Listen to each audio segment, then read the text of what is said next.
So what's critical thinking? Seeing both sides of the issue, being open to be proven wrong. This is very important. We have to be willing to see another side, and demanding evidence, forming conclusions based on facts. So the idea here, just to tell you this another way, is that critical thinking is inextricably tied to domain knowledge. And another way to say domain knowledge is content. So I'm going to share 5 frameworks for thinking. So what the frameworks do is help us think in a different perspective. So we're going to take plants and conifers, and we're going to explore how Bloom's taxonomy fleshes out a problem, remembering, understanding, applying, analyzing, evaluating, and creating. Now, so we're talking about plants and conifers. This is what we will usually see in a textbook. What's the difference between flowering plants and conifers?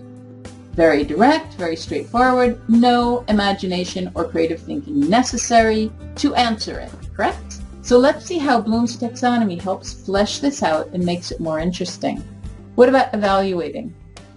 Draw conclusions about the types of plants that would grow in 5 different countries of your choice. Now you have to know a lot. You have to know the lower thinking skills to be able to answer that higher thinking skill, correct? All right, and then the last one is creating. Invent a world and indicate which types of flowers would grow there and why. Now for me, that's so much fun. You need to know everything else to be able to answer it, but it means our students really have to think.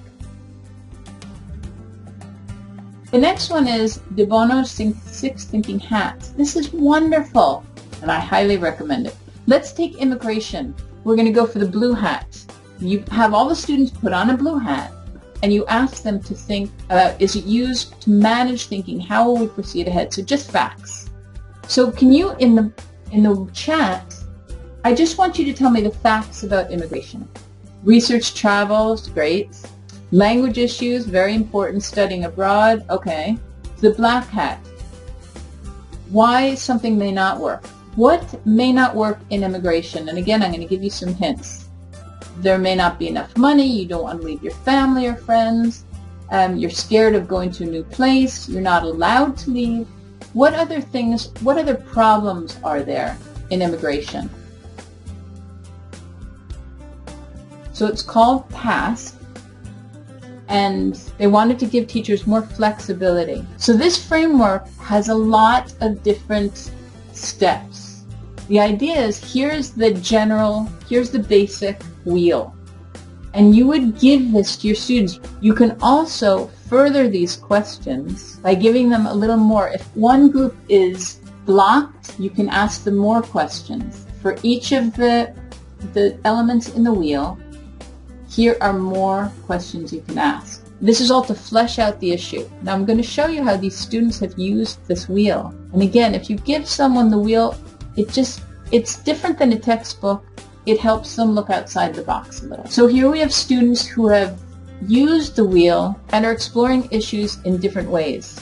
So this is one project this school did. If you see on the left, the students have actually written in on their wheel. So the group got together and they decided what they were going to do for each question. And one group made a game, another student made some flatware that represented Egypt.